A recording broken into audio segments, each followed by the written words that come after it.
As you can see, I'm in the tube, or what appears to be the tube. I mean, there's obviously no one getting stabbed, but apart from that, it does look quite authentic, doesn't it? But anyway, you would think, wouldn't you, that Sadiq Khan would be doing all he can to try and make London safe. Because let's face it, his record, shall we say, doesn't really seem brilliant, does it, at this time? So a map has been created, but it's not just any map, no. It's a map which, to be honest, kind of makes me a bit sick. Well, why is that then? Well, according to this article, it says there's a map of London. Cycle routes deemed unsafe for women after dark. Shouldn't Sadiq Khan really be tackling this, rather than people feeling the need for this map to be existing in the first place? Because let's have a look at it. It doesn't seem brilliant, doesn't it? Socially unsafe after dark. Just look how many red areas there are. And there's surely no excuse for it in this day and age. It says that women have shared the barriers they face while cycling, including gendered abuse and avoiding certain routes after dark. It says cycling should be about freedom, which I guess Keir Starmer and Sadiq Khan are trying to ram down our throats at the moment, as well as using the tube, of course.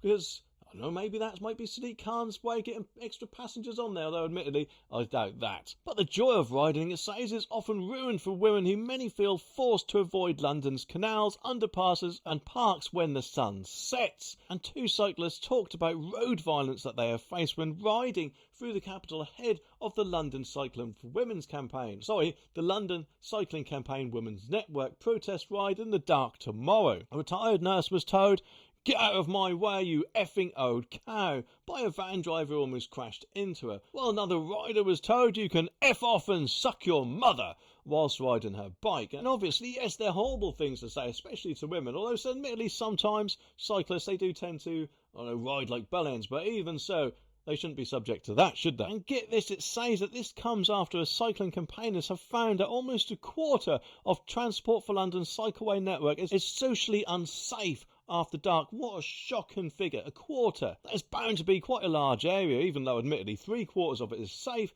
25% is still quite shameful in my opinion. And the report said for part of the day and the year, these cycleways are effectively unusable for most people, with women and girls being disproportionately affected. Sadiq Khan really does need to get off his arse and do something about this, doesn't he? No one should have to rely on this map if they fancy going out for a bike ride. And campaigners urged TfL councils and police to make leisure routes safer, with more CCTV and lighting in underpasses, isolated areas and crime hotspots. Well, I think that should be a given, shouldn't it? Especially with the amount of crime going on in London, because quite often it is seen as not a very nice place to be in certain areas, and that should not be the case at all. Everyone should feel safe to go anywhere, and that is just not the thing in Sadiq Khan's London from what I've heard. But just what have Transport for London, the TfL, or Sadiq Khan's baby, shall we say, what have they said about it then? Well, a TfL spokesperson said that everyone should feel safe when cycling in the capital, and we know that the safety of women and girls, including how safe they feel, can be a barrier to cycling.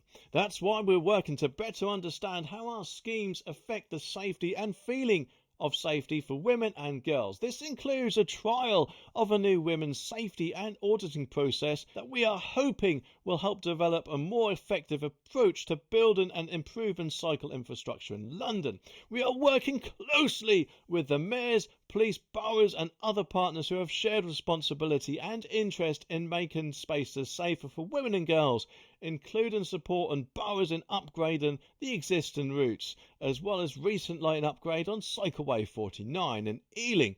And we welcome the report in the London Cycling Campaign, and will be carefully considering its recommendations. Well, instead of carefully considering, I think they should be implementing the CCTV and lighting, because at the end of the day, no one should have to consult a map if they want to go on a bike ride, eh?